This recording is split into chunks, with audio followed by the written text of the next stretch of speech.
ஒரு மகிழ்ச்சியான செய்தி. இதயம் நலனையின் விலை லிட்டருக்கு ரூபாய் 105 குறைஞ்சிருக்கு.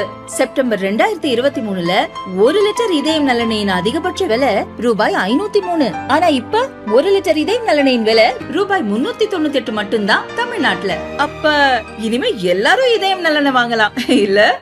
பீகார் மாநிலம் தர்பங்காவில் உள்ள அம்பேத்கர் விடுதி மாணவர்களுடன் லோக்சபா எதிர்க்கட்சித் தலைவர் ராகுல் கலந்துரையாட சென்றார். கடைசி நேரத்தில் அவரது நிகழ்ச்சிக்கான அனுமதி ரத்து செய்யப்பட்டதால் போலீசார் ராகுலை தடுத்து நிறுத்த முற்பட்டனர். இதனால் போலீசாருக்கும் காங்கிரஸ் கட்சியினருக்கும் இடையே தள்ளுமுள்ளு வாக்குவாதம் ஏற்பட்டது.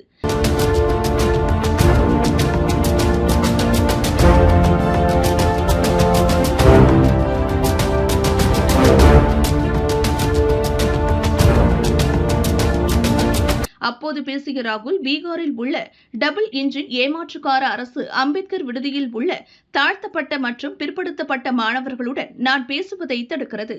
மாணவர்களுடன் உரையாடுவது எப்போதிலிருந்து குற்றம் ஆனது? முதல்வர் நிதிஷ்குமார் எதற்காக பயப்படுகிறார்? மாநிலத்தின் கல்வி சமூக நீதி நிலையை மறைக்க விரும்புகிறாரா என கேட்டார்.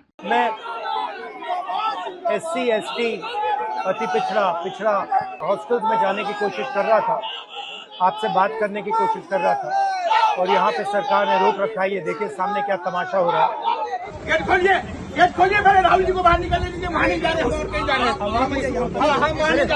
हैं। हिंदुस्तान में लोकतंत्र नहीं है, सरकार मुझे अंदर नहीं जाने दे रही है। मैं सिर्फ 3 सवाल पूछ रहा हूँ। हम चाहते हैं कि शिक्षा में सरकार पैसा डाले, 50% की जो दीवार है रिजर्वेशन वाली उसे तोड़ा जाए, जो प्राइवेट एजुकेशन इंस्टीट्यूशंस में रिजर्वेशन हो, ये चीजें हम चाहते हैं। मगर आपसे बात करने नहीं दे रहे हैं, तमाशा बना रखा है। शांति से हम जा रहे थे।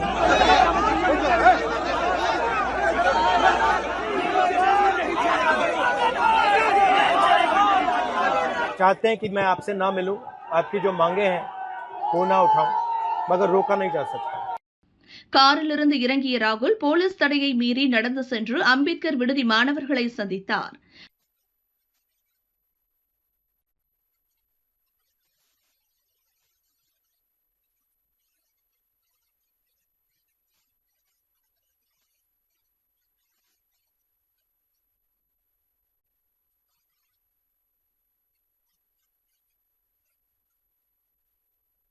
மாணவர்களிடையே அவர் உரையாற்றும் போது, பீகாரில் தலித் மாணவர்களை சந்தித்து பேசுவது குற்றமா?